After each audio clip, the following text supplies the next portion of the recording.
تفسیر قرآن پر مبنی پروگرام قول اللہ میر عدیل عارف کی جانب سے۔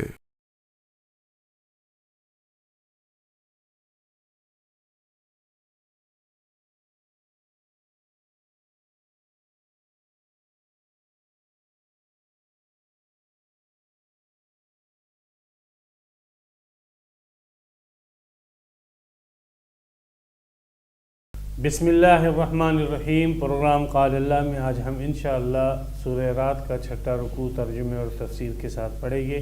سب سے پہلے چھٹے رکوع کا لفظی ترجمہ ہوگا اور اس کے بعد اس کی مختصر جیسی تفسیر اور تشریح ہوگی۔ اعوذ باللہ من الشیطان الرجیم، بسم اللہ الرحمن الرحیم۔ وَلَقَدْ أَرْسَلْنَا، اور بالتحقیق ہم نے بھیجا رسولاً متعدد رسولوں کو، من قبل کا تجھ سے پہلے، وَجَعَلْنَا لَهُمْ أَزْوَاجًا، اور ہم نے بنایا ان کے لیے جوڑے، بیویاں، وَذُرِّيَّةً، اور اولاد۔ وَمَا كَانَ لِرَسُولٍ، اور نہیں ہے کسی رسول کے لیے، أَن يَأْتِيَ بِآيَةٍ، کہ وہ لے کر آئے کوئی نشانی، إِلَّا بِإِذْنِ اللَّهِ، مگر اللہ کے حکم کے ساتھ۔ لِكُلٍّ أَجَلٍ كِتَابٌ، ہر مدت کے لیے ایک کتاب ہے، ایک وقت، ہر مقررہ چیز کے لیے ایک وقت مقرر ہے۔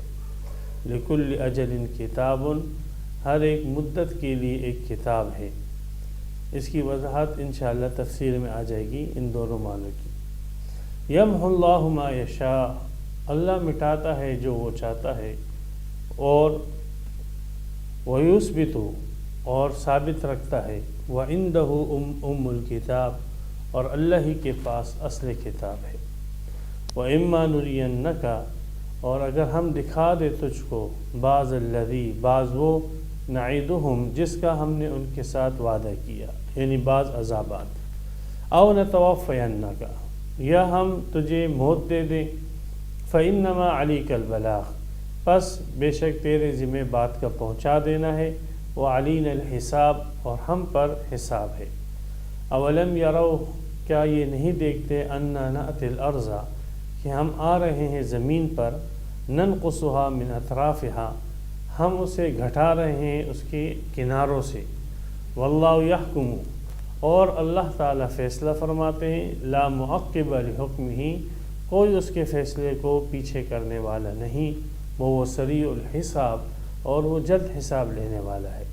وقد مکر الذین من قبلہم، اور بالتحقیق تدبیر کی ان لوگوں نے جو ان سے پہلے تھے، فَلِلَّهِ الْمَكْرُ جَمِيعًا، پس اللہ ہی کے پاس تمام تدابیر ہیں، یعلم، جانتا ہے، ما تکسب کل نفس، جو کمایا ہر نفس نے، وَسَيَعْلَمُ الْكُفَّارُ، اور ان قریب جان جائے گی کافر، لمن عقبی الدار، کس کے لیے ہے پچھلا گھر۔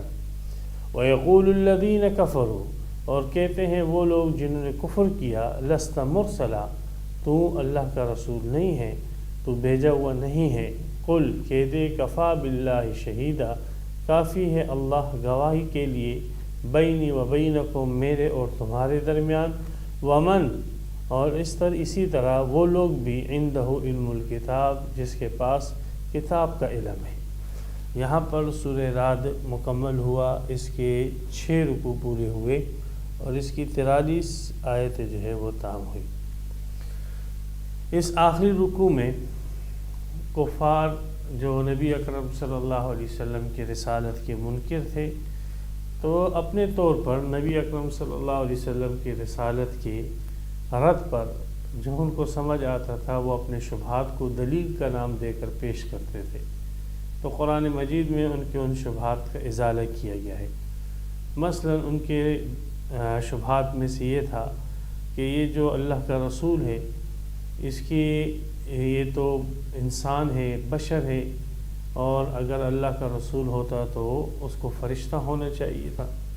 تو اس شبہ کو متعدد جگہوں پر قرآن میں نقل کیا گیا۔ فرمایا، وَمَا مَنَعَ النَّاسَ أَن يُؤْمِنُوا إِذْ جَاءَهُمُ الْهُدَىٰ إِلَّا أَن قَالُوا أَبَعَثَ اللَّهُ بَشَرًا رَسُولًا، سورہ بنی اسرائیل میں، کہ یہ بس اس شبہ کو ایک دلیل کا عنوان دے کر اپنے لوگوں میں ایک غوغا مچایا ہوا تھا کہ انسان جو ہے یہ اللہ کا رسول نہیں ہو سکتا، اگر رسول ہوگا تو وہ کوئی فرشتہ ہونا چاہیے، کوئی نوری مخلوق ہونی چاہیے۔ اللہ تبارک و تعالی نے بتایا کہ دیکھو زمین پر اگر نوری مخلوق ہوتے، فرشتے ہوتے، تو ہم ان کی طرف پھر رسول فرشتہ بھیج دیتے، لیکن زمین پر نوری مخلوق نہیں ہے، زمین پر بشر آباد ہے، انسان آباد ہے، تو لوجک بھی یہ بنتی ہے، عقل کا تقاضا بھی یہی ہے کہ جو لوگ آباد ہیں ان کی طرف انہی کی جنس میں سے ایک رسول بنایا جائے۔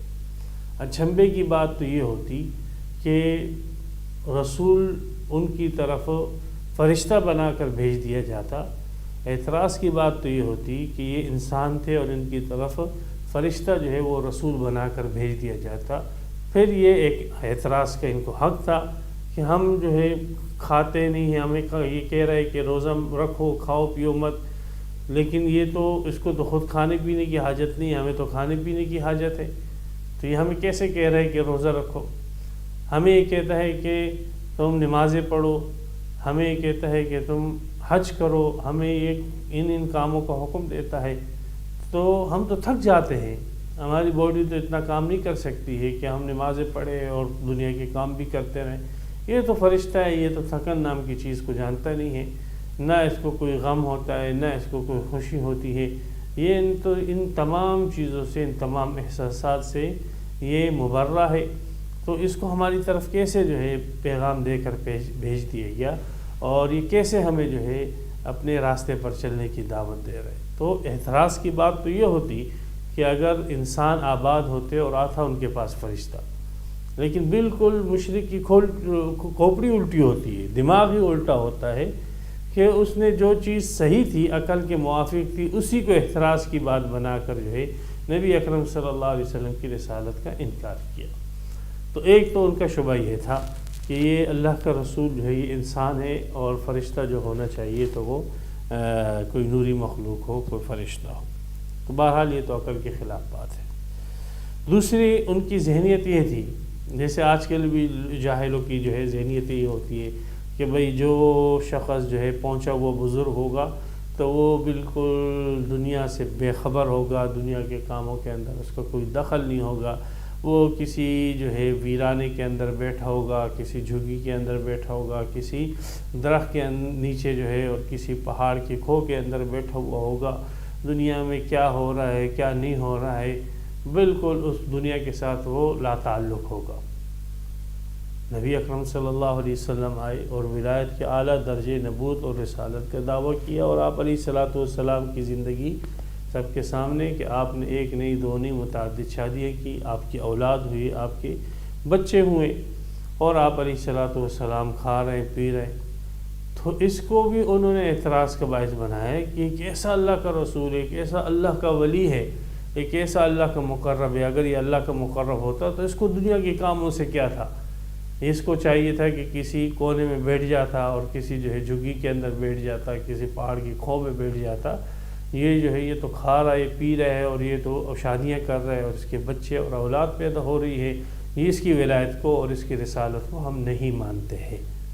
تو ان کا یہ جو سوچ تھی، جاہلانہ سوچ، اور یہ جو جاہلانہ نظریہ تھا، قرآن مجید میں اس آیت میں بھی اس کی تردید کی گئی ہے کہ بھائی اللہ تبارک و تعالی نے جتنے بھی رسول بھیجے تقریباً ان سب کی بیویاں تھیں، ان سب کے اولاد تھے، سب کھاتے پیتے تھے، یہ تم نے کون سے شیطان نے تم کو پٹی پڑھائی ہے کہ جو اللہ کا ولی ہوگا، اللہ کا مقرب ہوگا، وہ ان چیزوں سے بے نیاز ہوگا اور ان چیزوں سے ہٹ کر ہوگا؟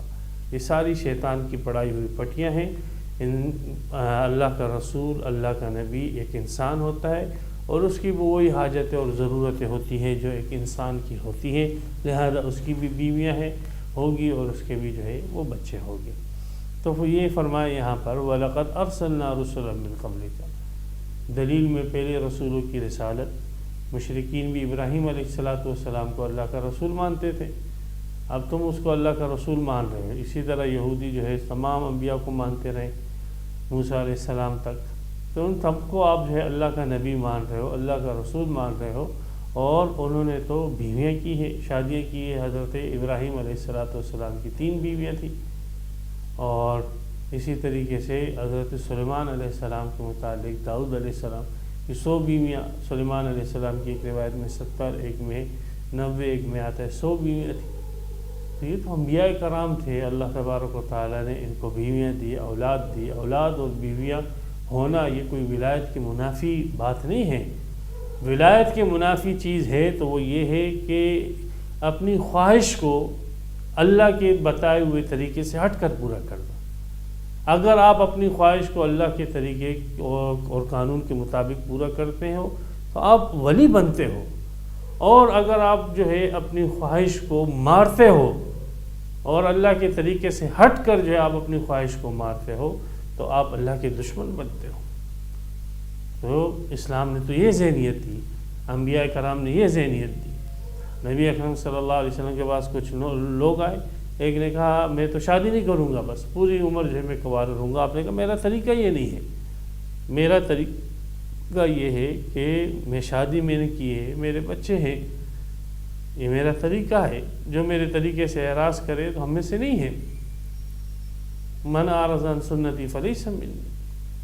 تو اس لیے اس شبہ کا یہاں پر ازالہ کیا گیا، اور پہلے کے رسولوں کو دلیل بنا کر پیش کیا گیا، جن کی رسالت کو یہ مخاطب بھی مانتے تھے کہ یہ اللہ کے رسول ہیں۔ وَلَقَدْ أَرْسَلْنَا رُسُلًا مِّن قَبْلِكَ، اور بالتحقیق ہم نے بھیجا بہت سارے رسولوں کو تجھ سے پہلے۔ وَجَعَلْنَا لَهُمْ أَزْوَاجًا، اور ہم نے بنائی ان کے لیے بیوی بھی نہیں بلکہ بیویاں بنائی ان کے لیے۔ تو میں نے بتایا تھا متعدد بیویاں رکھی تھی۔ وَذُرِّيَّةً، اور اولاد بنائی، اور ذریہ یہ بھی جو ہے جمع ہے، تو کم از کم جو ہے یہ ہے کہ اقل جمع بعض کے نزدیک 2 ہے، بعض کے نزدیک 3 ہے، اولادیں بنائی اللہ تعالیٰ نے ان کی۔ تو متعدد انبیاء کرام ہیں اور ان کی بہت ساری اولادیں تھیں، بعضوں کی کم بعضوں کی زیادہ۔ تو بہرحال یہ بھی ایک شبہ تھا، یہ دوسرا شبہ، اور دوسرے شبہ کا ازالہ کیا۔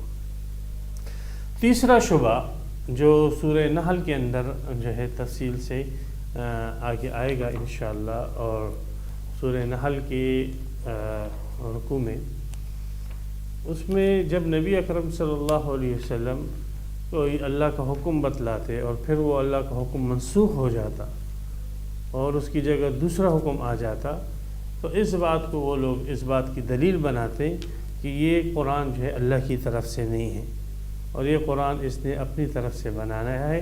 اگر یہ اللہ کی طرف سے ہوتا تو یہ کیا بات ہے کہ پہلے ایک حکم آتا ہے اور پھر وہ حکم تبدیل ہو جاتا ہے۔ فرمایا اذا بدلنا آیۃ مکان آیہ واللہ اعلم ما ينزل قالوا انما انت مفتر۔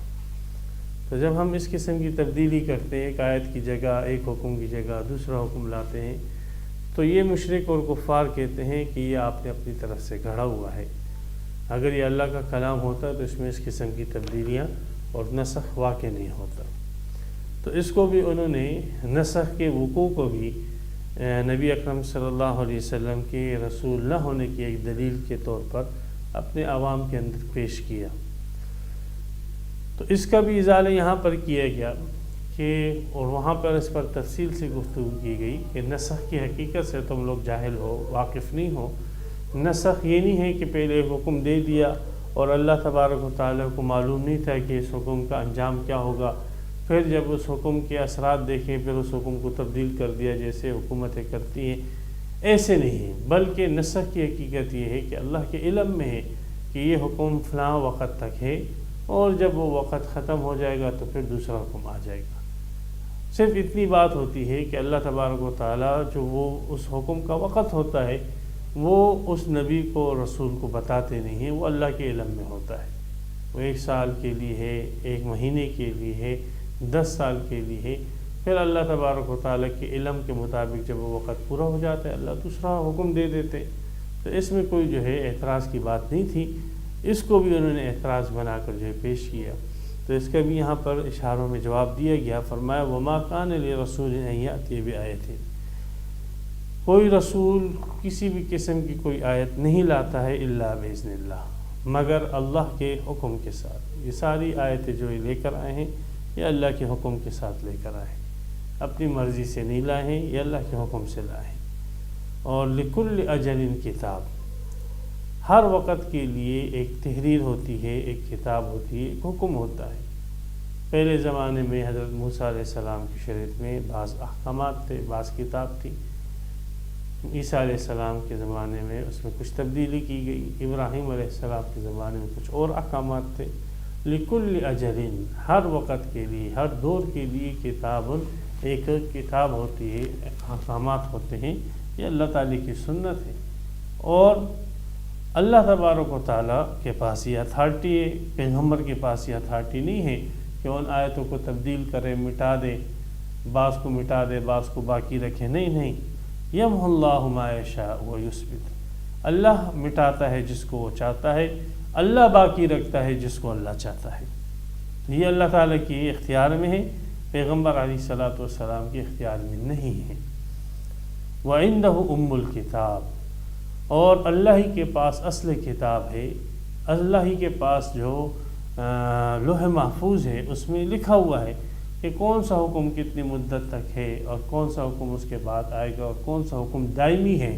یہ ساری ڈیٹیل اور تفصیل اللہ ہی کے پاس ام الکتاب کے اندر لکھی ہوئی ہے۔ رسول کو تو جو بتا دیا جاتا ہے، رسول جو ہے وہ اسی چیز کو پیش کرتا ہے۔ رسول کے پاس یہ علم نہیں ہوتا کہ یہ حکم جو ہے موقت ہے یا ابدی ہے، وہ تو اللہ اس کو بتلا دیتا ہے کہ یہ حکم جو تھا وہ موقت تھا، اب دوسرا حکم آ چکا ہے۔ تو یہ اعتراض کرنے والے، ان اعتراض کرنے والوں کو یہ گویا کہ یہ سمجھ رہے ہیں کہ یہ رسول جو ہے اپنی طرف سے حکم دے رہا ہے، اور یہ رسول جو ہے اس کے پاس ہی اتھارٹی اور طاقت ہے کہ جیسا چاہے حکم جو ہے اس کو تبدیل کر دے۔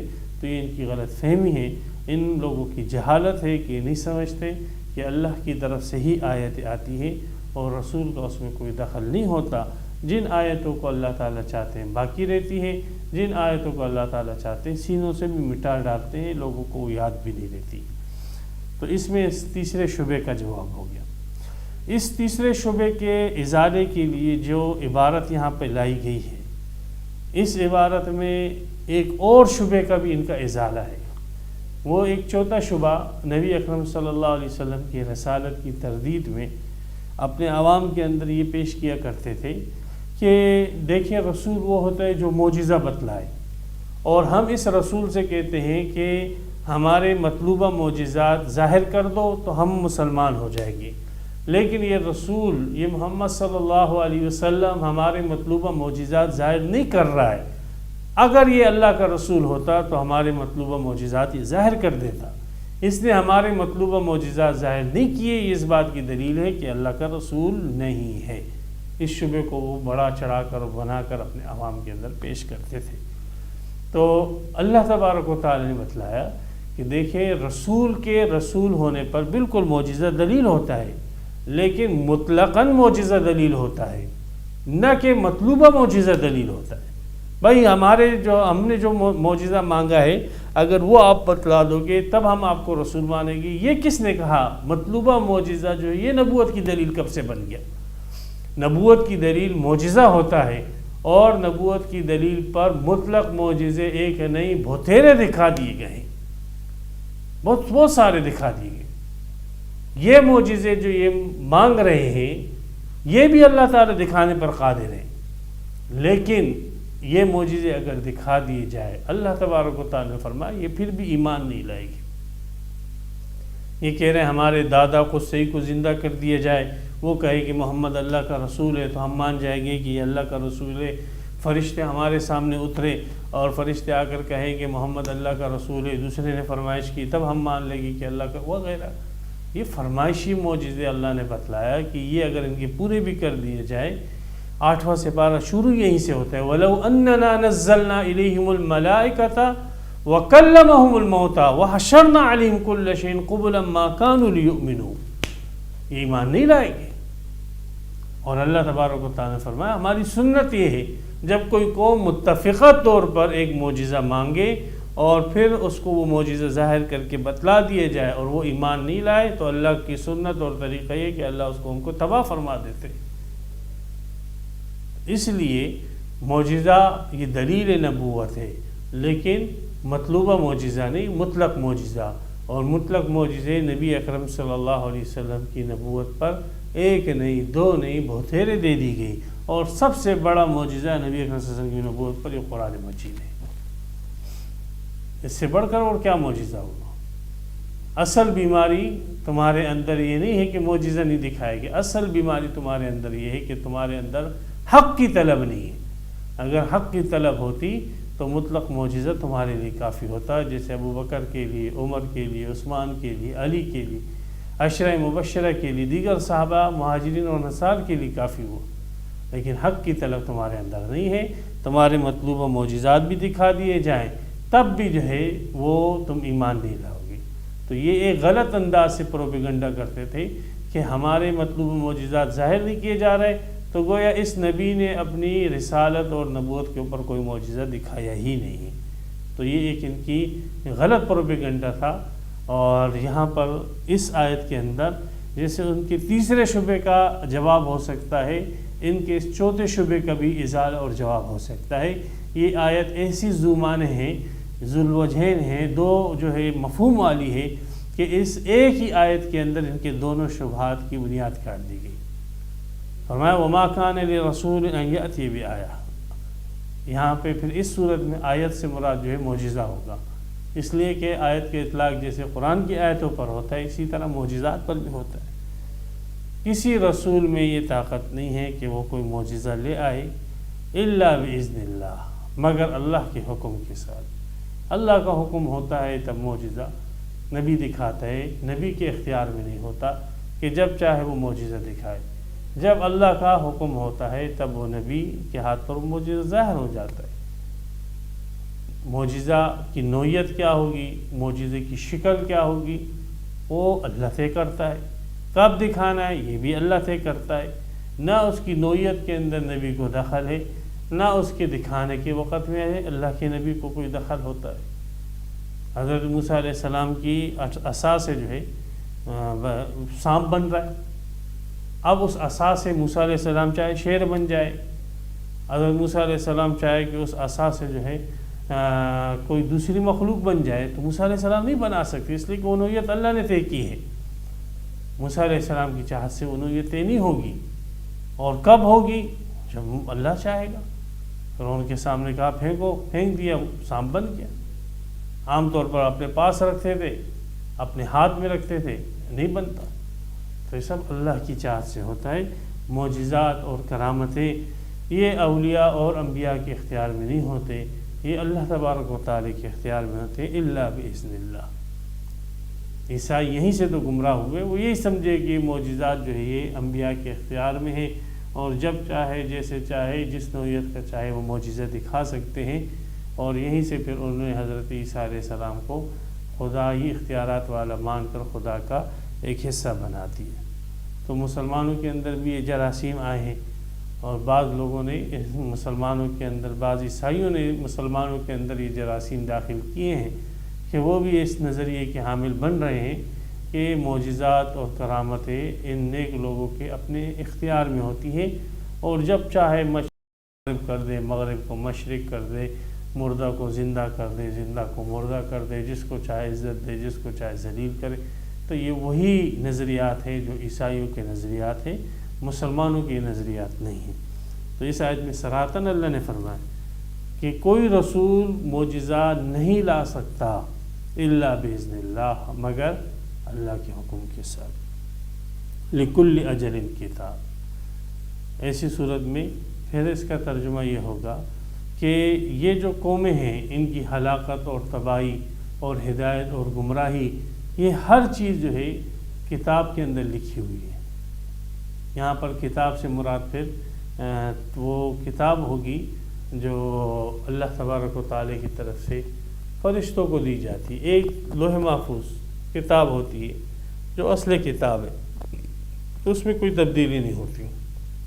ایک وہ کتاب ہوتی ہے جو کسی افراد کے ساتھ متعلق ہوتی ہے، افراد کا سالانہ، سال میں کیا کھائے گا، کیا پیے گا، کتنا خوش، کتنا بیمار، کتنا اچھا، کتنا وہ رہے گا، یہ ساری جو ترتیب پورے سال کی ہوتی ہے، یہ سب کی سب ترتیب ایک کتاب کے اندر لکھ کر فرشتوں کے حوالے کر دی جاتی ہے۔ تو یہ جو فرشتوں کے حوالے کتاب کی جاتی ہے، اس کے اندر تبدیلیاں ہوتی رہتی ہیں، اعمال کے حساب سے، دعاؤں کے حساب سے، اور دیگر جو ہے کیا نام ہے متعلقات کے اعتبار سے اس میں تبدیلیاں ہوتی رہتی ہیں۔ باقی جو اصل کتاب ہے جو اللہ کے پاس ہے، جو لوح محفوظ ہے، اس کے اندر کسی قسم کی کوئی تبدیلی نہیں ہوتی ہے، وہ تقدیر مبرم کہلاتی ہے اور یہ تقدیر معلق کہلاتی ہے۔ تو یہاں پر لکل اجل کتاب، یہاں پر کتاب سے مراد پھر وہ کتاب ہوگی جو فرشتوں کو جو ہے دے دی جاتی ہے۔ لکل اجل، ہر مقررہ چیز کے لیے، ہر جو مقررہ چیز ہے، فلاں وقت یہ ہونا ہے، فلاں وقت یہ بیمار ہونا ہے، فلاں وقت اس کو یہ ہونا ہے، یہ ہونا ہے، اس کو ایمان لانا ہے، اس کو نہیں لانا ہے، یہ تکلیف دے گا، یہ راحت دے گا وغیرہ، لکل اجل، ہر ایک مقرر چیز کے لیے کتاب تحریر ہے، کتاب ہے، کتاب کے اندر لکھی ہوئی ہے۔ ہاں یمحو اللہ ما یشاء ویثبت، اللہ مٹاتے ہیں جو چاہے اور برقرار رکھتے ہیں، اس کتاب کے اندر تبدیلیاں ہوتی ہیں۔ وَعِندَهُ أُمُّ الْكِتَاب، اور اللہ کے پاس جو اصل کتاب ہے، ہاں اس کے اندر تبدیلیاں بھی ہوتی ہیں، اس میں تبدیلیاں ہوتی ہیں۔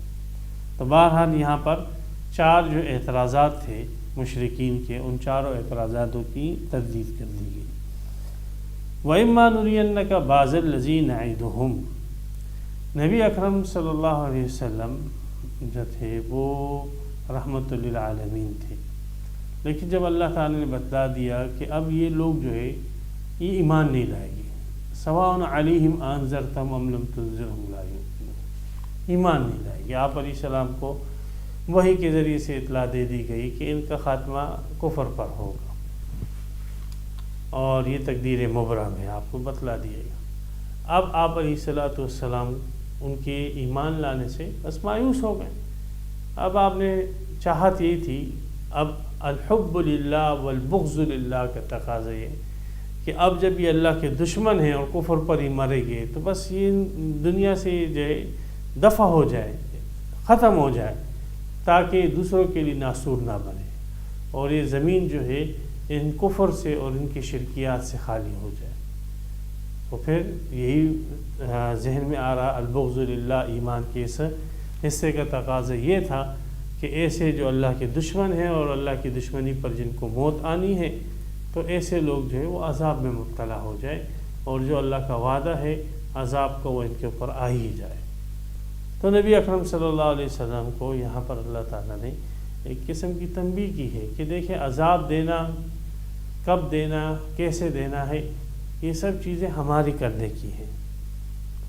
ہم ہو سکتا ہے کہ آپ کے سامنے آپ کی زندگی میں ان پر عذاب لے آئیں، ہو سکتا ہے بعض پہ لے آئیں، بعض پہ نہ لائیں، ہو سکتا ہے کہ ہم آپ کے وفات کے بعد ان پر عذاب لیں۔ کب لانا ہے اور کس نوعیت کا عذاب لانا ہے، کن پر لانا ہے، کن پہ نہیں لانا ہے، یہ کام ہمارا ہے۔ جو ہمارا کام ہے وہ آپ ہمارے لیے چھوڑ دیں، اس کے کرنے نہ کرنے کی آپ آرزو نہ کریں، اور جو آپ کا کام ہے، آپ کا کام کیا ہے؟ پیغام پہنچانا۔ بس آپ اپنا پیغام پہنچائیں، اپنا کام کریں، آپ اپنا کام کریں، اللہ کو اپنا کام کرنے دیں۔ یہ فرمایا وَإِمَّا نُرِيَنَّكَ، اور اگر ہم دکھا دیں تجھ کو بعض الذی، بعض وہ عذابات نعدہم جس کا ہم ان کے ساتھ وعدہ کرتے ہیں، او نتوفینک، یعنی آپ کی زندگی میں آپ کو دکھا دیں اور ان پر عذاب آ جائے، یا نتوفینک، ہم آپ کو موت دے دیں اور آپ دنیا سے تشریف لے جائیں اور ان کے بعد ان پر عذاب آ جائے۔ تو بہرحال یہ کام جو ہے عذابات وغیرہ کا یہ آپ کا نہیں ہے۔ فإنما علیک البلاغ، آپ کی ڈیوٹی اور ذمہ داری کیا ہے؟ آپ پر بات پہنچا دینا ہے۔ وعلینا الحساب، باقی ان کے ساتھ کیا معاملہ کرتا ہے، ان کا حساب کتاب کیا کرنا ہے، کتنا کرنا ہے، کون سا عذاب کس نوعیت کا، یہ ساری کام ہمارے ہیں، یہ ہم پر لازم ہے، ہمیں چھوڑ دیں آپ۔ اور اے مشرکو، ہم نے عذابات کی شروعات کر لی ہے، ہاں ہم شروع کر چکے ہیں، عذابات کی ابتدا ہو چکی ہے۔ اولم یروا انا نأتی الارض ننقصها، کیا یہ نہیں دیکھ رہے ہیں کہ ہم زمین کو اس کے اطراف سے گھٹا رہے ہیں؟ اللہ تبارک و تعالی زمین کو اس کے اطراف سے گھٹا رہے ہیں۔ اس کا مطلب مفسرین نے یہی بیان کیا ہے کہ مشرکین مکہ کے اطراف میں بہت سارے قبیلے اسلام کے اندر داخل ہوتے جا رہے ہیں، اور جیسے جیسے وہ اسلام کے اندر داخل ہوتے جا رہے ہیں، ان مشرکین مکہ پر زمین تنگ ہوتی جا رہی ہے، اور یہ اس محصور ہوتے جا رہے ہیں۔ ان کا دائرہ اختیار اور دائرہ جو تھا طاقت کا اور ان کی جو دبدبہ اور شان تھا عرب کے اندر وہ محدود ہوتا جا رہا ہے۔ تو یہ عذابات کی شروعات ہو چکی ہے، ان کی چودراہٹ کے ختم ہونے کے دن شروع ہو چکے ہیں۔ یہ لوگ نہیں دیکھ رہے ہیں، ان چیزوں کا مشاہدہ نہیں کر رہے ہیں، اور اگر دیکھ رہے ہیں تو ان سے سبق حاصل نہیں کر رہے۔ تو عام مفسرین نے اس کا یہی معنی بیان کیا، ننقصها من اطرافها، کہ زمین کو ہم اس کے اطراف سے گھٹا رہے ہیں، مطلب یہ کہ اس کے اطراف میں دیگر قبائل مسلمان ہو رہے ہیں اور ان لوگوں کا دائرہ محدود ہوتا جا رہا ہے۔ دور جدید کے مفسرین نے کہا اس میں اشارہ ایک اور بات کی طرف بھی، وہ یہ ہے کہ قیامت کے آنے کی طرف اشارہ ہے، اور اس میں یہ بتلایا گیا کہ زمین کے اطراف گھٹ رہے ہیں۔ تو زمین کے اطراف واقعی جدید سائنس سے پتہ لگ رہا ہے کہ زمین کے اطراف میں کمی واقع ہوتی جا رہی ہے، اور جب یہ زمین کے اطراف میں کمی ایک خاص درجے تک پہنچ جائے گی تو یہ زمین جو ہے بلاسٹ ہو جائے گی، تباہ و برباد ہو جائے گی۔ تو شاید اسی دن کا نام جو ہے قیامت ہوگا۔ تو اولم یروا انا نأتی الارض ننقصها من اطرافها سے بعض مفسرین نے جدید سائنس کی روشنی میں اس سے وقوع قیامت کے اوپر جو ہے ایک قرآن مجید ایک پیشن گوئی اس کو بتلایا کہ دیکھو قرآن مجید نے 1400 سال پہلے ہی پیشن گوئی کر دی تھی کہ زمین کے اطراف گھٹانا ہم نے شروع کر دیے۔ جو آج اس ترقی یافتہ دور کے اندر سائنس جو بات بتا رہی ہے وہ قرآن نے جو ہے 1400 سال پہلے بتلا دی تھی۔ تو یہ قرآن کے حق ہونے کی اور من عند اللہ ہونے کی ایک دلیل کے طور پر اس کو پیش کیا جاتا ہے۔ واللہ یحکم، اور اللہ پھر فیصلہ کرتا ہے، لا معقب لحکمہ، اللہ کے فیصلے کو کوئی پیچھے کرنے والا نہیں ہے۔ اللہ پھر فیصلہ کرتا ہے اور آخرت میں اللہ ہی کا فیصلہ چلے گا۔ وَهُوَ سَرِيعُ الْحِسَابِ، اور اللہ جلد حساب لینے والا ہے، وہ وقت جلد آنے والا ہے۔ وَقَدْ مَكَرَ الَّذِينَ مِن قَبْلِهِمْ، یہ تدابیر کر رہے ہیں پیغمبر علیہ الصلوۃ والسلام کی دعوت کو روکنے کے لیے، شبہات کو دلائل کے نام پر اپنے عوام میں پیش کر رہے ہیں۔ یہ ساری تدابیر یہ جو مشرکین مکہ کر رہے ہیں یہ کوئی نئی چیز نہیں ہے، بلکہ ان سے پہلے جتنے بھی رسول آئے ہیں تو ان کے زمانے کے کافروں نے اسی قسم کی جو ہے باتیں کی تاکہ لوگوں کو اپنے وقت کے رسولوں سے پھیر دیا جائے۔ لیکن کیا ہوا ان کا انجام؟ اللہ نے ان کی تمام تدبیریں ناکام کر دی، تمام شبہات ان کے جو ہے ختم کر دیے، اور ان قوموں کو اللہ کے عذاب نے پکڑ لیا اور وہ تباہ و برباد ہو گئے۔ وَقَدْ مَكَرَ الَّذِينَ مِن قَبْلِهِمْ، یہ لوگ تدبیریں کر رہے ہیں، کرے، ان سے پہلے لوگوں نے بھی تدبیریں کی تھی۔ فَلِلَّهِ الْمَكْرُ جَمِيعًا، اللہ ہی کے پاس تمام تدابیریں ہیں، اللہ کے علم میں ہے۔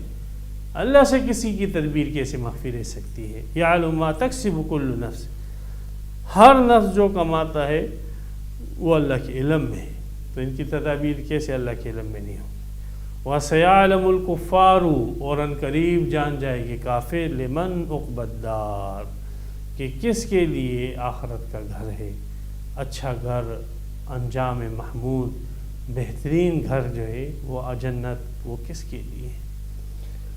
تو بہرحال مرغ کی ایک ہی ٹانگ، اتنے دلائل دینے کے باوجود کہ کافر یہ بات کرتے ہیں، یقول الذین کفروا لست مرسلا، کافر کہتے ہیں آپ اللہ کے رسول نہیں ہو، آپ بھیجے ہوئے نہیں ہو، آپ ایسے آپ ایسے آپ ایسے، الیاذ باللہ۔ قل، کہہ دو ٹھیک ہے ہم نے دلائل دے دیے، دلائل آپ کے سامنے پیش کر دیے، اب بھی اگر آپ ان دلائل کو نہیں مانتے ہو تو ہم ان دلائل کے باوجود آپ کے سامنے نقلی دلیل پیش کر دیتے ہیں۔ وہ نقلی دلیل کیا؟ کفا باللہ شہیدا، اللہ گواہی کے لیے کافی ہے، بینی و بینکم، میرے اور تمہارے درمیان۔ اللہ کیسے گواہی کے لیے کافی ہوگا میرے اور تمہارے درمیان؟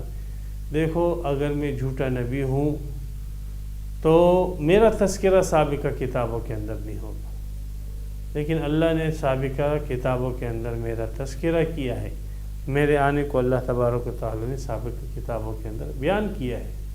موجودہ تورات جو محرف ہے اس کے اندر بھی موجود ہے، کتاب الاستثناء کے اندر موجود ہے۔ موسیٰ علیہ السلام کو کہا کہ موسیٰ آپ کے بھائیوں کے اندر، یعنی بنی اسماعیل کے اندر میں آپ کی طرح کا ایک نبی برپا کروں گا اور اپنا کلام اس کے منہ میں ڈالوں گا، اور جو اس کی پیروی کرے گا کامیاب، جو پیروی نہیں کرے گا ناکام ہوگا۔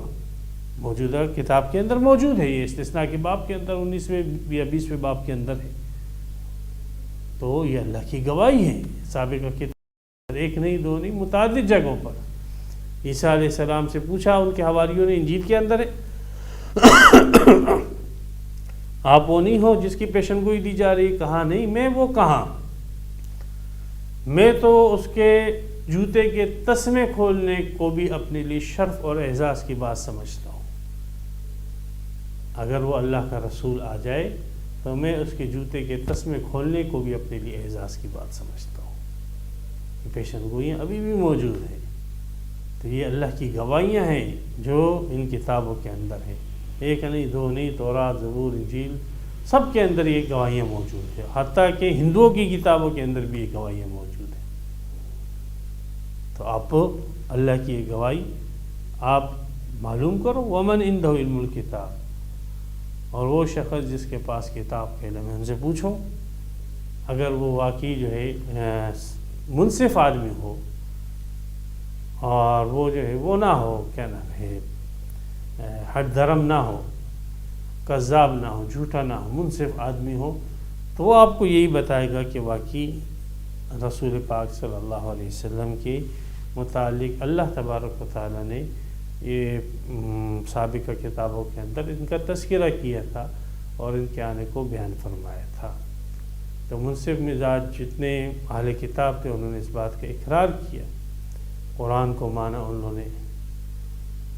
جگہ جگہ اللہ تبارک و تعالیٰ نے ان منصف مزاج اہل کتاب کے ایمان کو دلیل کے طور پر پیش کیا۔ سورہ شعراء میں اولم یکن لہم آیۃ ان یعلمہ علماء بنی اسرائیل، کیا ان کے لیے دلیل نہیں ہے کہ علماء بنی اسرائیل اس کو جانتے ہیں؟ سورہ قصص کے اندر ہے الذین آتیناہم الکتاب یتلونہ، جن لوگوں کو ہم نے کتاب دی ہے، وَإِذَا تُتْلَى عَلَيْهِمْ آيَاتُنَا، اور جب ان کے اوپر قرآن مجید کی آیتوں کی تلاوت کی جاتی، قَالُوا آمَنَّا بِهِ إِنَّهُ الْحَقُّ مِن رَّبِّنَا إِنَّا كُنَّا مِن قَبْلِ مُسْلِمِينَ، ہم تو پہلے ہی سے مسلمان ہو چکے تھے۔ أُولَٰئِكَ يُؤْتَوْنَ أَجْرَهُم مَّرَّتَيْنِ مِمَّا صَبَرُوا وَيَدْرَؤُونَ بِالْحَسَنَةِ السَّيِّئَةَ وَمِمَّا رَزَقْنَاهُمْ يُنفِقُونَ۔ سورہ سبا میں اللہ تبارک و تعالی نے ان کے ایمان کو اور ان کی اس گواہی کو دلیل کے طور پر پیش کیا۔ وَيَرَى الَّذِينَ أُوتُوا الْعِلْمَ الَّذِي أُنزِلَ إِلَيْكَ مِن رَّبِّكَ الْحَقُّ، یہ اہل علم اہل کتاب میں سے یہ جانتے ہیں کہ یہ حق ہے۔ سورہ رات کے اندر اللہ نے ان کی گواہی کو دلیل کے طور پر پیش کیا۔ سورہ عنکبوت کے اندر اللہ نے ان کی گواہی کو دلیل پر پیش کیا۔ تو اہل کتاب کے اس علم کو اللہ تبارک و تعالی نے یہاں پر بھی پیش کیا کہ اللہ گواہ ہے اس بات پر کہ میں اللہ کا رسول ہوں، اور اللہ نے اپنی یہ گواہی سابقہ کتابوں کے اندر رقم کرا دی ہے۔ آپ نے پوچھنا ہے تو کتاب کے علم رکھنے والے اہل علم منصف مزاج لوگوں سے پوچھ لو، وہ چھپائی نہیں، وہ آپ کو بتا دیں گے، تو آپ کے لیے پھر ایمان لانا آسان ہو جائے گا۔ اس سے بڑھ کر جو ہے ایک آدمی کو صحیح راستہ دکھانے کے لیے اس سے آسان طریقہ اور آسان بات کیا کی جا سکتی ہے؟ اور ہٹ درم آدمی جو ہے اس کے باوجود نہ مانے تو بہرحال اور ایک ہی نغمہ گاتا رہے لست مرسلا لست مرسل، تو ایسے آدمی سے جو ہے بات کرنا بھینس کے سامنے بین بجانے کے مترادف ہے۔ تو بہرحال الحمدللہ یہاں پر سورہ رات کا 6واں رکوع مکمل ہو گیا اور اس کی جو ہے 43 آیتیں تام ہوئیں۔ اللہ تبارک و تعالی ہمیں قرآن کے ساتھ وابستہ رکھے، قرآن کی تعلیمات کے ساتھ وابستہ رکھے، اور قرآن کا فہم ہمیں اللہ تبارک و تعالی عطا فرمائے۔ وآخر دعوانا الحمدللہ رب العالمین۔ تفسیر قرآن پر مبنی پروگرام قول اللہ میر عدیل عارف کی جانب سے